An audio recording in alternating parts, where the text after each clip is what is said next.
videolõunatund Nõmme raadios. Tere, lõunatund Nõmme raadios taas käes ja tervitame teid üha enam saabuva kevade puhul ja ühtlasi täname kõiki, kes te olete Nõmme raadiot toetanud.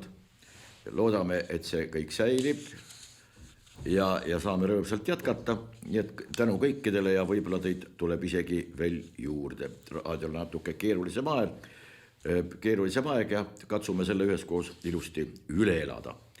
Aga läheme otse kohe tänase saate juurde, selles mõttes teemade juurde.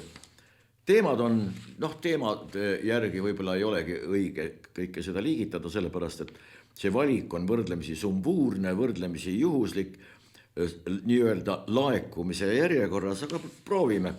Äkki tekib kellelgi sellega seoses mõni mõte, tekib mingi vastuväide, olge hea ja andke meile sellest rõõmsasti teada. Me oleme selle üle väga tänulikud, sellepärast, et ega me ei ole ega ei pretendeerigi mingisugusele lõplikule tõele, siit samast Nõmme raadio üsnagi, mitte eriti kõrgest, aga siiski kantslist.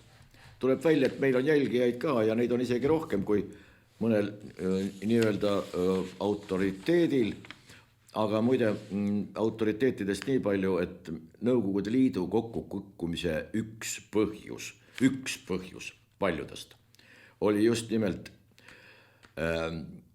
põhjendamatu autoriteedisüsteem. See tähendas seda, et kummardati nende eest, kelle ees ei oleks tegelikult pidanud, vaid kellel oli see suurem tärn, selle ees kummardati ja näiteks sõjavägi on siin selles mõttes väga hea näide. Ehkki mingitel aegadel on olnud sõjaväes ka selline asi, et ei olnud päris soo järgi, vaid oli isegi teenete järgi, kes ikka ennast kas sõjategevuses, lahingutes või siis taktikul strateegina kõvasti ja heast küljest näitas. See ka kõrgemale edutati ja seda põhjendatult. Aga kui tekib autoriteedisüsteem põhjendamatu, muide vaadake ümberringi, kuidas on, kas need inimesed, kes näiteks on Riigikogus, kes peaksid olema meie ühiskonna koorekiht, vaieldamatult, nii tervise poolest, nii tahte poolest, nii hariduse poolest, ettevalmistuse, nii informeerituse, nii ka tahte ja dispositsioonide süsteemi poolest, ehk hoiakud. Et Luksepp võib olla küll kõike parima kogemusega, ettevalmistusega, nii edasi. Aga kui ta seda kõike kasutab naabrikorterisse sisse murdmiseks, siis see hoiakute süsteem on tal paigast ära. Aga autoriteet on ta kus koha peal? Omasuguste seas. Teiste jaoks on ta lihtsalt murdvaras või kurjategija. Aga olgu pealegi, võtame mõningad pealkirjad siin jällegi ette. Erikomisjon arutab, pange nüüd tähele, poliitilise sekkumise riske uuringute läbiviimisel. See tähendab, ükskord siit juba andsime teada, et ühiskonna uuringus sõltub suurel määral tulemus selle uurija poliitilistest eelistustest sõltuvalt. Nii et ja siin on ka nüüd ära toodud, et erikomisjon arutab poliitilise sekkumise riske uuringute läbiviimisel. Kui uuring on tõsiselt võetav ja tal on mingisugusedki teaduslikud alused, siis on lugu selline, et mingisugune poliitilisete eelistuste süsteem mitte mingisugust mõju avaldada ei tohiks. 2 × 2 on 4, nii fašisti, sotsialisti, kommunisti, liberaalse, kodaniku, konservatiivi, onanisti, ükskõik, kelle jaoks, aga on ikkagi 4. Kui aga selle jaoks on vaja moodustada erikomisjon, et sellest aru saada, või mine tea, võib-olla seda vastupidi, vältida, et just nimelt poliitiline orientatsioon otsustab uuringu tulemuse, siis palju õnne meile ühiskonnale. Nii, Eesti Rahvusringhääling annab teada, Eesti tervishoius võiks tulevikus üha rohkem rakendada väärtuspõhiseid rahastusmudeleid. Kuulake nüüd, väärtuspõhine rahastusmudel. Mis see nüüd siis peaks tähendama? aga välja on mõeldud mingisugune sõnaline konstruktsioon, mis mitte midagi tegelikult ei tähenda, mitte millekski, mitte kedagi ei kohusta ja mitte kedagi ei pane mitte millegi eest vastutama, siis selline, aga kõlab ju, vaadake kui ilusti, väärtuspõhine, rahastusmudel. Ja selle puhul osutatud teenuste kõrval on oluline ka roll patsiendi tervenemisnäitajatel. Mis asi on tervenemisnäitaja, kui kiiresti terveks saab või jääb arusaamatuks. Nii, ja siin. Ja Diana Ingerainen ütleb antud asja kohta niimoodi. Eesti tervishoid vajab kvaliteedisüsteemi. Kvaliteedi mõõtmine on päriselt muutnud perearstikeskuste praktikaid. Öeldagi kõik, mida see asi teinud on, kvaliteedi mõõtmine. Kvaliteeti ei ole võimalik mõõta, sellepärast et selle tarvis puudub vastav mõõtühik ehk ekvivalent. Kvaliteeti on võimalik hinnata. Kuidas näiteks üks või teine kaup vastab meie ootustele, kuidas ta mingisugusele rahvuslikule arusaamisele, kuidas ta rahvuslikule tüübile, näiteks kinga puhul. Erinevad inimrassidel on erinev päkaehitus ja siis see tõus ja veel on mingisugused muid asju. Nii et võivad olla ka sellistest lokaalsetest eripäradest tingitud iseärasused ja kui ühele kõlbab king suurepäraselt, see tähendab tema jaoks on kvaliteet suurepärane, siis mõnele teisele on kitsas või ei lähe jalga või on hoopiski tagurpidi kuidagi moodi, ei pruugi olla. Nii et kvaliteeti ei ole võimalik mõõta. Ja kui seda räägivad väga tähtsad isikud, siis hakkavad tegema midagi, mis juba eos ei ole teostatav. See tähendab, et aeg läheb tühja, raha selle juurde ja nii edasi. Ja ta ütleb ka veel sellest, et Eestis räägitakse üha rohkem väärtuspõhisest tervishoiust. Mis asi on väärtuspõhine? Missugune see teistsugune tervishoid siis on? Aga kuidagi moodi peab oma olemasolu õigustama ja need tuhanded, mis sinna aukudesse maetakse, miljardid. Neid on ju vaja ka kuidagi moodi mitte põhjendada, aga õigustada. Põhjendust kui sellist tänasel päeval kohtate õige harva ja ka õigustus on selle asemel ja olge hea, ei saanudki teistmoodi, pidigi niimoodi tegema, aga tolle ei olnud võimalusi, raha ei jätkunud, mitte kunagi ei ole puudu mõistusest, see on ainukene asi. Tulevikud, veel kord sellest samast tervishoiu teemast, loen jälle ette. Tuleviku tervishoid on väärtuspõhine ja inimkeskne. Huvitav küll, missugune tervishoid on see, millega inimese või kus inimesega kokkupuutumust ei olegi. See on võib-olla, see on umbes sama nagu poeg, edukas tohter kurtis emale, et nüüd ta läks natuke pahasti ja ema ütles talle, et kuidas sa küll võisid, kallis poeg, seda teha, sellepärast, et see ei ole ilus tegu ja nii ei tehta. Poeg teatas selle peale, et no mis see siis on, et ma patsiendiga magasin, paljud teevad ju niimoodi. Ema teatas selle peale, et nad paljud teevad küll, aga sa oled ju veterinaar. Võt see ei ole inimkeskne meditsiin, see on mingisugune muu meditsiin. Aga mida väärtuspõhine, loen ette jälle, mida väärtuspõhine tervishoid tähendab, millistest väärtustest me räägime, kuidas väärtust luua, millel see kõik siis põhineb, kõigepealt tuleb see väärtus luua, siis panna see meditsiin sellel põhinema ja millised on osapooled seejuures olulised. On olemas olulised osapooled ja mitteolulised osapooled ja väärtus tuleb kõigepealt luua. Kui meil päris täpseks läheb, siis osapooli saab olla tegelikult 2 pooli. 2 poolt kokku ongi tervik, aga olgu pealegi. Nüüd on Tsahkna, üllatab meid. Tähendab, vabandust, see üllatama on vale sõna. Ta jätkab oma akadeemilist jutumärkides varjamatu irooniaga see on juures, ütleme seda. Hinnangul tuleb rohkem mõelda kuidas reitingu tõstmiseks partei sõnumit paremini valijateni viia.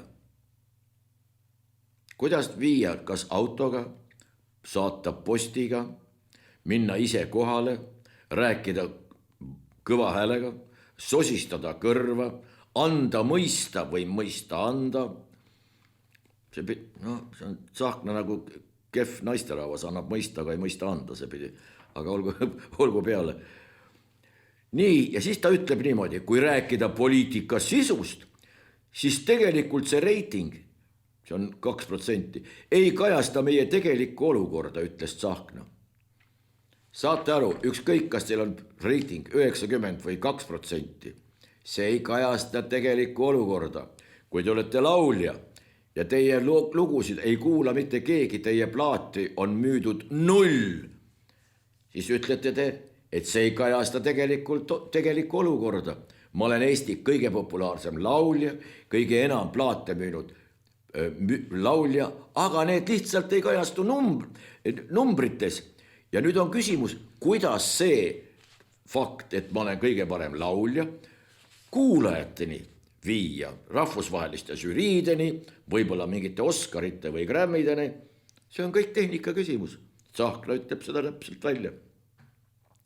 Ka näiteks peaminister Kristen Michal on öelnud, et me oleme nagu ettevõte, kelle majandusnäitajad on väga head, kelle bilanss on korras, aga millegipärast börsil turuväärtus hetkel ei vasta reaalsusele. Vot see ongi tegelikult reaalsus, kuidas seda hinnata. Me peame selle viima paika, siin on potentsiaali küll, me peame selle viima paika. Tsahkna edu teile selle tõe rahvani viimisel. Nii, Luhamäe piiripunktis on kinni püütud, loeme ette siin. Luhamäe tollipunktis kinni peetud trilobiit jõudis Eesti Loodusmuuseumi kogusse. Peeti korraks kinni, jätkas teekonda ja jõudis Loodusmuuseumi kogusse. Õnnitleme.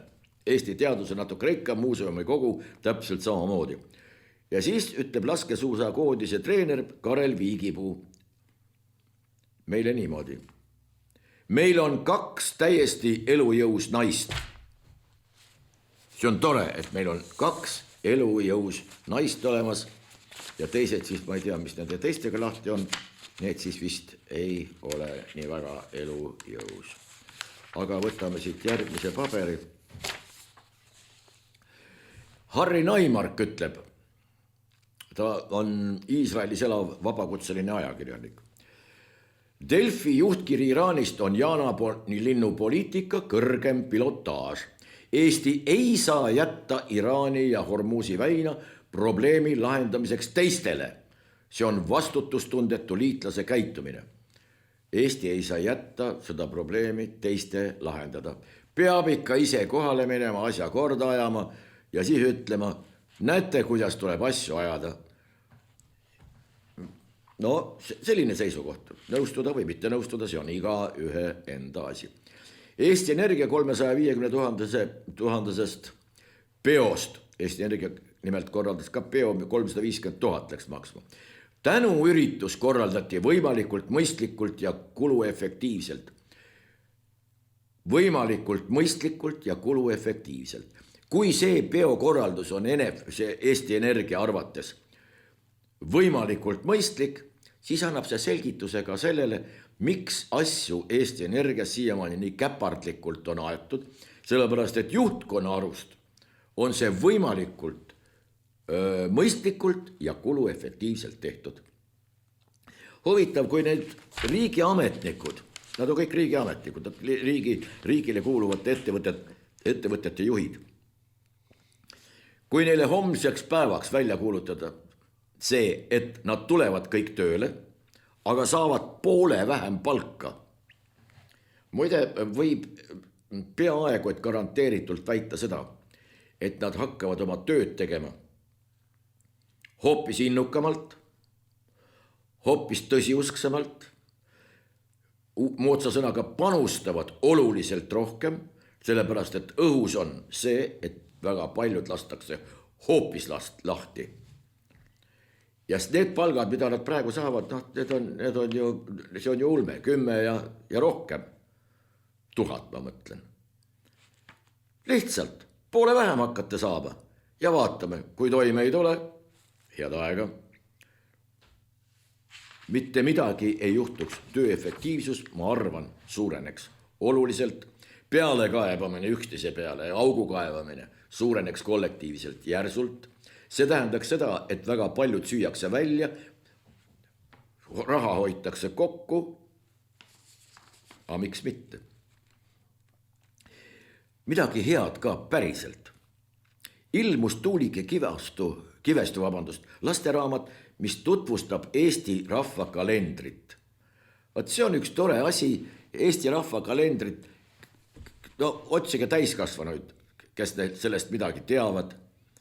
Kõik teavad tarokaartidest ja horoskoopidest, aga Eesti rahvakalendrist praktiliselt mitte midagi. Ja et on lastele selline raamat kirjutatud, mitte ei ole kirjutatud, vaid Tuulik ja Kivestu kirjutas, on üks suurepärane asi ja väärib mingisugust vähemalt samasugust preemiat, nagu Eesti Energia suutis kulutada oma nii-öelda tänu üritusele. Tuulik ja Kivestule võiks ka väikse tänu osutada ja seda ilma igasuguse irooniata. Nii, nüüd Kristina Kallasest, Eesti 200. Kallase tähtsusest erakonna jaoks annab tunnistust ka see, et Eesti 200 toetus on keskmisest suurem Tartus, kus Kallas on pärit. Nii viitas Tarmo Jüristo. Praksis on tal taga Jüristo. Kallas ei ole esiteks pärit Tartust, ta on pärit Kiviõlist, ema saabus Jaroslavlist. Nii et Tartu, no kui sellist lihtsat asja ei tea suur ühiskonnauurija, siis no, kõik see muu jutt tundub ka olevat võrdlemisi selline juhuslik, ütleme kuidagi moodi leebelt. Hans Markus Kalmer annab teada. Kriis Lähis-Idas kui võimalus Eesti taastuvgaasidele. Taastuvgaasid. Nüüd on selline lugu, et see Hans Markus Kalmer on taastuvgaaside suur juht ja õpetaja Kliimaministeeriumis. Taastuvgaasid. Selgituseks loeme edasi. Eestil on head võimalused oma majanduse säilenõtkemaks kujundamisel. Säilenõtkemaks. Mida see tähendab? Ilus väljend. Ajad silmad punni taeva poole, õhkad ja ütled, te rumalad, te ei saa niikuinii mitte millestki aru. Taastuvgaasidele tootmisele panustamine, taastuvgaas, on lähiaastate peamiseks töösuunaks, millest tuleb kinni haarata. Taastuvgaaside tootmisele panustamine, isegi mitte tootmine, aga panustamine. Taastuvgaasid ehk nii kodumaine biometaan kui ka vesinik ning tulevikus ehk viimaste derivaatide tootmine aitab tagada ju energiajulgeoleku, loob märkimisväärset lisaväärtust ja panustab loodushoidu. Ta on seganud kõik ühte patta kokku, teinud mingisuguse säilenõtkemaks kujundamise illusiooni, mida see tähendab, keegi ei tea. Aga me tuleme selle metaani juurde pärast natukeseks veel tagasi. Vaatame, kuidas nende asjadega on. Aga veel mõningad pealkirjad enne. Kaitseväe juhataja Andrus Merilo praegus droonikaitset, nüüd on see suur skandaal üleval, et droon lendab ja muide selle droonide puhul on üks tähelepanuväärne asi. Vaadake, kuidas tekitatakse sõnapaare ja kuidas kujundatakse arvamust. Kui küsida praegu inimeste käest, et kelle droon see siis lõppude lõpuks meid ründas? No loomulikult Vene droon. Vene poolt ju tuli ja kõik. Välditakse selles kontekstis sõna Ukraina mainimist. Ainult kui on Ukraina, siis on selle abistamine, ta on agressiooni ohver ja nii edasi, nii edasi, nii edasi. See aga, et tegemist oli puhtal kujul Ukraina drooniga, sellega Pevkuri sõnul tuleb harjuda, võib edaspidigi tulla, no kukub kellegi majja, no mis seal siis ikka, see on sõbralik ja sellega tuleb harjuda, aga olgu. Kaitseväe juhataja Andrus Merilo ütleb niimoodi, praegust droonikaitset ei saa võrrelda sõjaajaga, peame laveerima regulatsioonide vahel. mis regulatsioonid, mis asjade vahel me peame laveerima, me kas oleme suutelised need alla tulistama või ei ole suutelised. Nii lihtne see ongi. Kas droon lendab siiapoole või ei lenda? Siiamaani muide ei ole kindla, ei ole välja öeldud, kas Eesti ja Läti Leedu on lubanud oma territooriumi kasutada nende droonide läbilennuks või millestki või ei ole. Seda teemat välditakse ka nagu vanapaguna välku. Peaminister Michal ütleb, see, et sõjakillud lendavad meie maale, sõjakillud, mitte Ukraina droonid killud, ei, need on sõjakillud. Sõnakasutus on antud juhul just see tähtus, millel me tähelepanu pöörame, me ei kiida heaks ega laida ega anna mingisugust hinnangut, me räägime puhtalt keelest, mida kasutatakse selliste asjade kirjeldamiseks. Sõjakillud lendavad meie maale, võib juhtuda veel, tuleb olla enesekindel ja rahulik. Kui sõjakild lendab, siis tuleb olla enesekindel ja rahulik. Kui ei ole mitte sõjakild, vaid on vaenulik droon, siis tuleb hakata varjuma. Nii lihtne see ongi. Pevkur teatab, aega oli nii vähe ning risk drooni alla tulistamiseks olnuks ülikõrge. Risk drooni alla tulistamiseks olnuks ülikõrge. Tõlkige ära. Vaadake, siin paistab välja üks asi. Esiteks, ilmselt neid teateid koostab isik, kelle jaoks asi enda jaoks selge ei ole. Mida tuleb öelda? Järelikult, kui ei ole selge, mida tuleb öelda, on sõnastus väga raske tulema. Ja siis tulevadki igasugused sõnastused täpselt nii nagu risk drooni alla tulistamiseks olnuks ülikõrge. Mida see tähendab? Ei suudeta eesti keeles selges, arusaadavas eesti keeles öelda, millega on tegemist, mida tahetakse öelda, mis siis lõppude lõpuks lahti on, ei suudeta kokku panna 3 lauset. Samal ajal on ohud ju veel. Ülemusele peab see olema vastuvõetav, mida arvab üks või teine, see on mõeldud rahuldamaks kõiki sisepoliitilisi tarbijaid, loomulikult ka välispidiseid, sellepärast et jälgivad ju nii ka Vene pool, jälgivad igasugused muud agentuurid, see peab kõikidele kuidagi moodi sobima ja siis lõppkokkuvõttes tulebki sealt välja mingisugune mula, millest ei ole võimalik üheselt aru saada. Aga need tekstid, kõik need, mis puudutavad nüüd otsest ohtu elanikkonnale ja need teated, mis on mõeldud igale elanikule, need peavad olema selgelt, arusaadavalt formuleeritud. Küsimustele, mida teevad need, kellel ei ole mobiiltelefoni, kes ei istu ninapidi kogu aeg arvutis, kellel ei ole neid äppe, juppe ega veel mingisuguseid asju, mis seda kõik, mida peetakse loomulikuks, et kõigil on, siis selle peale vastas Kaitseväe strateegilise kommunikatsiooni mingi ekspert järjekordselt, et aga sellepärast ongi meie teavitus mitmetasandiline. Mida see tähendab? No ei suuda välja mõelda ka kõige parema fantaasia juures. Eeldatakse et kõik on kogu aeg äpis, popis ja kuskil veel. No hea küll. Droonispetsialist ütleb, järgmine kord algab pihta. Sa näed kurja vaeva, et õpetada eesti keeles muulastele igasugustele, ükskõik mis ta kodukeel on, inglise või vene. Järgmisel nädalal, lõpp on millal, järgmisel nädalal, järgmisel aastal, homme, ülehomme, homsel päeval ja nii edasi, nii edasi. Ei, droonispetsialist ütleb, järgmine kord kasutab, peaks olema järgmisel korral. Olgu, kord kasutab Venemaa Ukraina droone oma huvides ära. Mismoodi see kõik välja näeb, aga droonispetsialist, ei tea, mis spetsialist on, aga keelelise väljendusega jääb inimene ilmselt hätta. Aivo Lill ütleb, jälle omamoodi seisukoht. Veel kord, me ei kiida ega laida, me räägime lihtsalt keelt, mida kasutatakse olukordade, situatsioonide kirjeldamisel. Aivo Lill ütleb, Eesti ei pea kartma sõda. Õigesti toimides saaksime Venemaast lihtsasti jagu. Toimime õigesti ja kohe olemegi Hiina müüri ääres väljas. No olgu. Selle drooni jutu lõpetame nüüd ära, aga lõpetuseks võtan ma paberi appi. Nii kahju, et Margust ei ole, tema loeks selle palju ilmekamalt ja paremini ette. Kus koha peal see mul on? Vabandust, nüüd läheb natukene aega.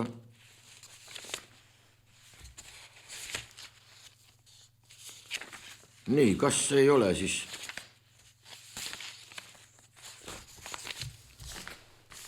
On küll. Vabandust, läks natukene aega. Aga kuna paberid on sassis ja võib-olla pea natukene ka, siis annate ehk andeks. Nüüd sellest drooniohust ja sõjaohust ja kõigest sellest. Appi võtsin Coudenhove-Kalergi 1938 Totaalne riik, totaalne inimene. On selline teos välja antud eesti keeles, on ta ilmunud kõigepealt eelmise Eesti ajal, 1938. Kirjastusühisus vist oli. Ja tegelikult on ta nõukogude ajal ka välja antud Loomingu raamatukogu poolt. Nii, aga loeme ette.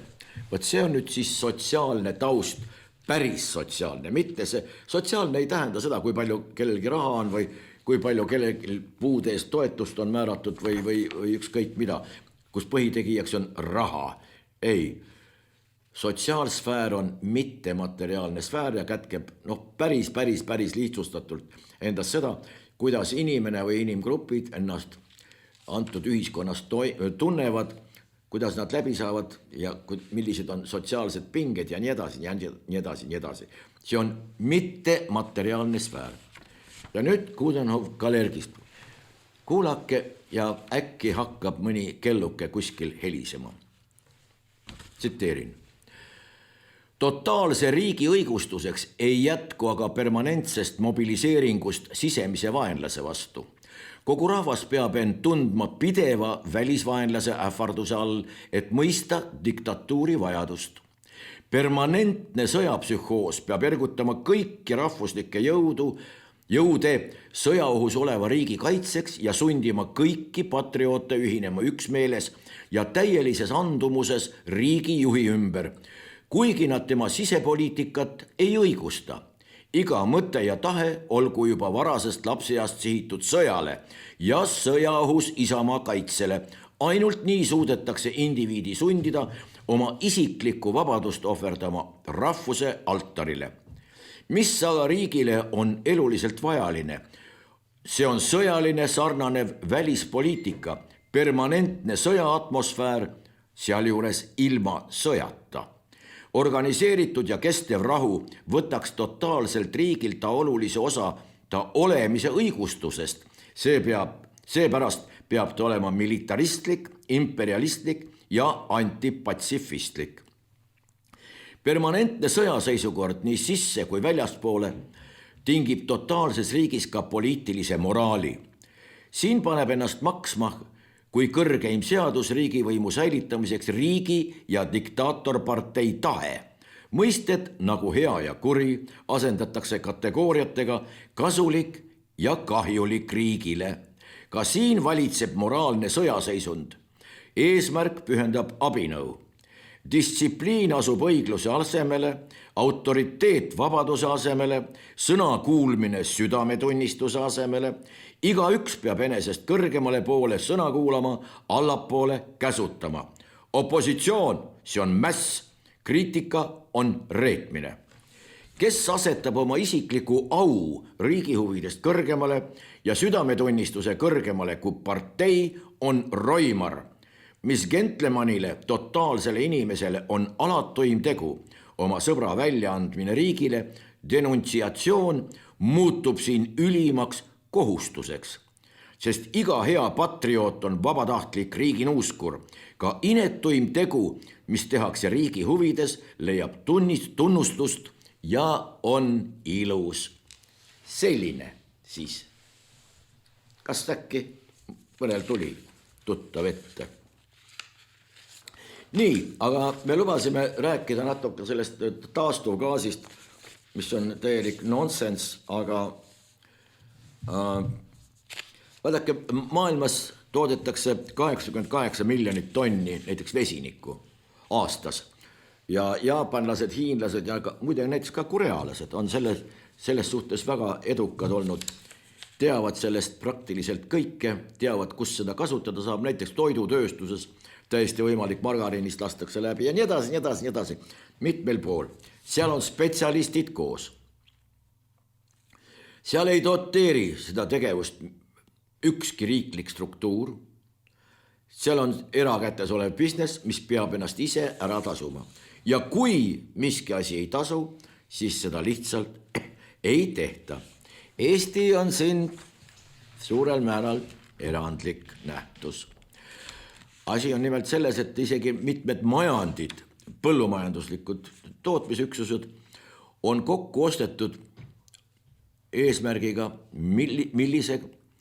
mitte et seal mingisugust tootmist või asja korraldada, vaid sellepärast, et on kätte saadud sõnnikuhoidlad, lägahoidlad, läga on seasõnnik, see on suhteliselt vedel nähtus. Ja seal on hakatud tootma biometaani. Biometaani tootmine käib meil riigi toetusel. Riigilt saadakse miljonit. Mismoodi siis? Mismoodi asi käib? Võib-olla riigi investeeringud vesiniku ja metaani siiamaani tootmisse ja arenduse, ma võtsin paberi jälle appi, sellepärast, et siin on numbrid ja numbrid aitavad alati hädast välja siis, kui ei oska niivõrd kujukalt kõike seda ette tulla, aga numbrid on selles mõttes ja arvud. Kõige suurem number teadupärast on 9. Kõik, mis sellest rohkem, need on kõik juba arvud. Olgu, Eesti riigi investeeringud. Paneme siin tähele investeeringu sõna. Investeerima see tähendab, sa annad mingisuguse raha kuskile, võtad selle hiljem tagasi ja väikese plussi sinna veel peale. Mida suurem see pluss on, seda parem. See on investeering. Nüüd riiklik investeering on siiamaani näidanud, et riik tagasi ei ole saanud sellest mitte sentigi. See tähendab, et see on puhas, maakeeli kahjum. Sellest ärist siiamaani taastuvgaaside puhul mingisugust riiklikku kasu tõusnud ei ole. Efekt on vastupidine. See tähendab, et kui ma nüüd oleks päris demagoog, näiteks Jürgen Ligi, siis ma ütleks, et kasv on tõus on olnud, loomulikult kasu on olnud, aga kasu on olnud siiamaani miinusmärgiga. Mis siin keerulist on? Eesti riigi investeeringud vesiniku ja metaani tootmisse arendusse viimase 10 aasta jooksul, siis umbes 2015–2025 on olnud suhteliselt väikesed ja kuni 2020 aastani ja seejärel kiiresti kasvanud peamiselt Euroopa Liidu fondide, RRF-i, ETSI, kvooditulude ja riigieelarve. Meid huvitab see riigieelarve kõige rohkem. Täpselt ühtset kogusummat ei ole üheski ametlikus dokumendis paraku avaldatud, sest tegemist on hajutatud toetuste, grantide, investeeringutoetuste ja R ja D rahastusega, KIK, EAS, ETAG, EPCI, RRF ja teised. Nüüd natuke allpool teeme sellest väikese kokkuvõtte ka. Allikad on muide Kliimaministeerium, Hydrogen Roadmap 2023-2025, KIK, Kelering ja paljud teised, aga me võtsime selle lihtsalt kokku. Enne 2020. aastat väga väikesed summad, peamiselt väikesed RD projektid, Tartu Ülikool ja teiste kaudu toob mõni miljon eurot. 2020–2025, see tähendab viimased 5 aastat, avalik toetus üle 120 miljoni. Üle 120 miljoni. Hydrogen Roadmapi andmetel. EPCI projektid, Pan-Euroopa olulise huvi projektid on 67 miljonit riigieelarvest ja ETSI kvoodituludest sinna hulka veel. RRF taastus ja vastupidavusfondist 49,1 miljonit eurot.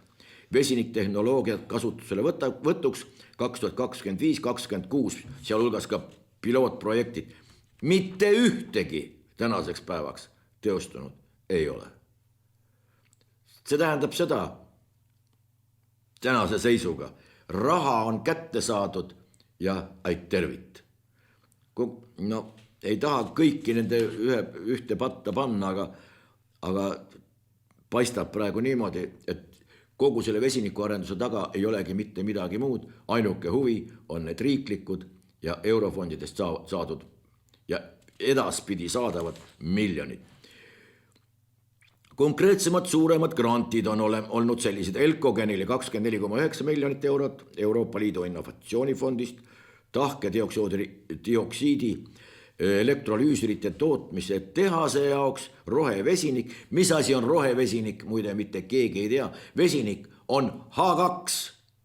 Ta on gaas koostöös hapnikuga, tekitab uue gaasi, mille nimi on paukgaas ja mis plahvatab, nagu nimetus, missugune see roheline on. Vesinik on värvitu ja lõhnatu gaas. Õhust oluliselt kergem. Investeeringutoetus ammoniaagi kompleks Sillamäel, BHG Estonia. Riiklik suurinvesteeringu toetus 2025, 20 miljonit eurot.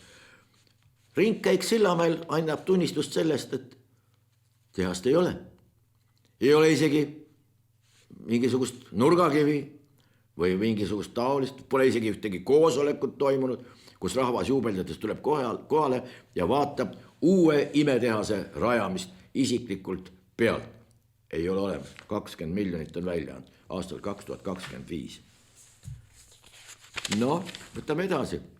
Muud 1-2 miljonit eurot väiksemates voorudes. Lisaks Euroopa Liidu ühine 1,4 miljardit euro suurune vesinikupakett ja Eesti osalus selles.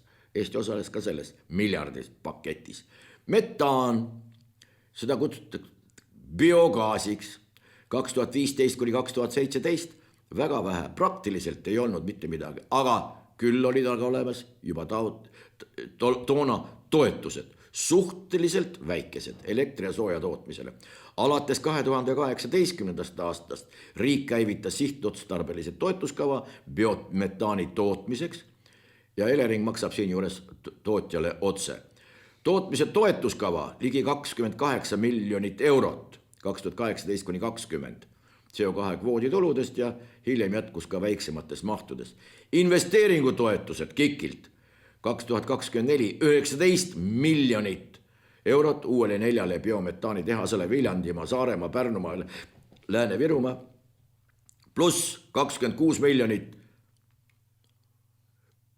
kuupmeetrit tootmist, no ei ole veel. Varasemad voorud, miljonid. Kokku erasektori pluss riigi investeeringud biometaani tootmisse ja jaotamisse üle 150 miljoni euro. Riik on andnud otsetäid toetusi ja garanteerinud ka turu. Kõigepealt annab toetused ja siis garanteerib ka veel turu. See on konkurents on väga hea minu meelest. Suhteliselt ohutu. Kokku viimase 10 aasta jooksul hinnanguliselt 70 miljonit eurot otsest riiklikku toetust grantide kujul, tootmistoetus, investeeringutoetused ja suurem osa pärast 2018. aastat. Üldpilt on selline. Enamus rahastusest on grantide ja toetuste vormis, mitte laenud, pange tähele. Oleks laen, siis on võib-olla mingisugune lootus kunagi kelleltki tagasi saada, aga toetused. Laene on vähe, peamiselt erasektor kasutab pangalaene ja riik garanteerib või toetab. Jällegi on riik taga, garanteerib või toetab. Peamised rahastusallikad on KIK, Keskkonnainvesteeringute Keskus, RRF, taastefond, ETS, kvooditulud ja investeeringutoetused. Ja vesinik on siis uus ja ambitsioonikas pilootprojekt, eksport isegi, juba kavandab keegi mingisugust toru toetust vähemalt, toetust võib-olla juba on saadud, aga toru kavandatakse ka, mis läheb sinna Sillamäe vesinikuvabrikusse, mida veel olemas ei ole. Toetused on välja makstud. Enamik projekte on alles ehitus- või ettevalmistusfaasis Seega avalike projekti tasemel finantsaruandeid, kasum, kahjum ja kulum on väga vähe. Suur osa on toetuste ja grantide peal, mitte laenudel ja ettevõtted ei eralda vesinikuprojekte eraldi majandusaasta aruannetest. Andmed pärinevad KIK-i ettevõtete aruannetest registrist.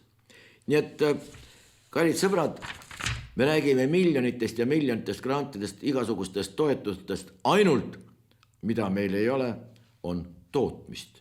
Tehaseid ei ole.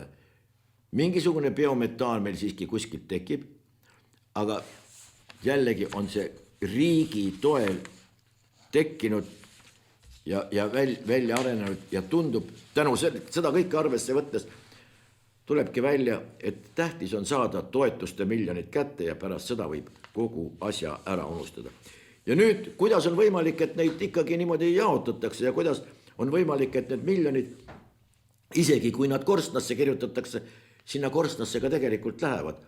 Ei pruugi sugugi olla, sellepärast, et üks asi on korstnasse kirjutamine ja teine asi on nende rahavoolude tegelik kulgemine. Aga selle vastu ei tunne huvi meil ükski organ, ükski selline seltskond, kes võiks vähemalt, või idee järgi peaks sellega tegelema. Olgu nii palju siis sellest. Jürgen Ligi oli meil jutuks, korraks vaid, väike tsitaat temalt ka. Rahandusminister Jürgen Ligi süüdistab kaupmehi valepropagandas, käibemaks ei määra toidu hinda. Euroopast on meil küll märke selle kohta, et tegelikult ikka määrab küll. Ja siis ta ütleb veel ka niimoodi, et siis topivad kaupmehed ja tootjad selle vaheraha niikuinii endale taskusse ja ostja jaoks jääb ikkagi hind selliseks, nagu ta praegu on. Huvitav, aga mis võiks olla selle vastu, kui praegu üsna suures hädas olev tootja kohapealne saabki natukene rohkem, saabki endale natukene rohkem maad harimiseks või mingisugust väetist osta või midagi taolist. Tihtipeale praegu kavandatakse isegi suvivilja külvamise ärajätmist, sellepärast, et võimalus ei ole. Ega me ei idealiseeri siin ka paljusid põllumehi, aga mis selle vastu saab olla? Jürgen Ligi näeb, et miski asi voolab temast mööda ja seda ei saa ju ometi lubada. Emil Laanemets ütleb niimoodi. Raha paneb rattad käima, omavalitsusi peaks planeeringu menetlemisel motiveerima. Esiteks, Emil Laanemets võiks endale selgeks teha, et motiveerida on võimalik ainult juba toimunud tegevusi. Ta peab siin silmast stimuleerima. See on hoopis teine asi. Teeb kõigepealt endale need kaks asja selgeks, mis asi on motivatsioon, mis asi on stimulatsioon. Muide, see on üleüldine, räägitakse töötajate motiveerimisest, ei ole võimalik. Töötajaid on võimalik stimuleerida, kas hea sõna, paiga, rahaga, aukirjaga, mingi muu tunnustusega. See kõik käib stimulatsiooni alla, motivatsioon. Tõsi, tark juht oskab motivatsioonisüsteemi mõjutada ja selle töötaja puhul tekitada, aga see on hoopis mingi muu ooper. See ei ole ei preemia ega aukiri, olgu pealegi. Nii et Emil Laanemets muide õpib seal juures Tartu Ülikooli ajakirjanduse ja kommunikatsiooni erialal. Reformierakond. Tähendab, kui ülikoolis ei tehta vahet stimulatsioonil ja motivatsioonil, võib selle ülikooli kas päris kinni panna, aga selle osakonna küll täiesti julgelt. Muide, suuresti reklaamitud ka inimarengu aruanne. Ene-Li Kintsik on selle üks põhiautorid. See üle 400 lehekülje niisugune paras tellis. Teadust sealt ei näe, arengukontseptsiooni mingisugust ei ole ja kõige tähtsamad kaks sõna, mis sealt kogu aeg välja tulevad, on raha ja lõhe. Raha ja lõhe, kaks asja. Ja süüdi on kõiges 40-ndates aastates Eesti mees, kes nagu Marju Lauristin ütleb, ei loe raamatuid. Võib-olla see 40-aastane mees peab tööd tegema selle jaoks, et perel kuidagi moodi hing sees hoida, võib-olla ka endal, võib-olla veel kuidagi moodi. Ja kust koha peal võtab Marju Lauristin seda, et 40-sed raamatuid ei loe, see on puhastama enda fantaasia, mingisugust uuringuid selle kohta ei ole, aga kui nendistel nägemustel, mis Juhan Luiga järgi on tegelikult psühhiaatria valdkonda kuuluv nähtus, kui selliste asjade järgi hakatakse koostama mingisuguseid teoseid, mis pretendeerivad rohkem või vähem teaduslikkusele ja seda veel Tartu Ülikooli egiidi all, siis on midagi väga halvasti. Niisiis, nii palju. Kas on veel midagi, mis jäi ütlemata? Kindlasti on, aga jätame midagi teiseks korraks ka, nii et nii palju siis siin rohetootmistest ja igasugustest väljaütlemistest, droonidest ja kõigest muust ka. Ja nüüd veel lõpetuseks traditsiooniliselt Margus palus eraldi, et ei unustaks, muidu vana pea. Täname kõiki toetajaid ja raadiol on praegu keerulisem aeg natuke ja peale toetajate tuleb välja Nõmme raadiol ka vastalisi ja kui ka vaataja toetaks kas või, kuulaja vaataja muidugi, toetaks kas või 1 krooniga, oleks sellest suur tulu ja märgatavalt kergem. Niisiis, toetajad on siirad, on ta siia kirjutanud, vastalised salakavalad. Meil jääb sellega vaid nõustuda, me kohtame teiega taas õige peatselt ja meie püha sõda loomulikult läheb edasi.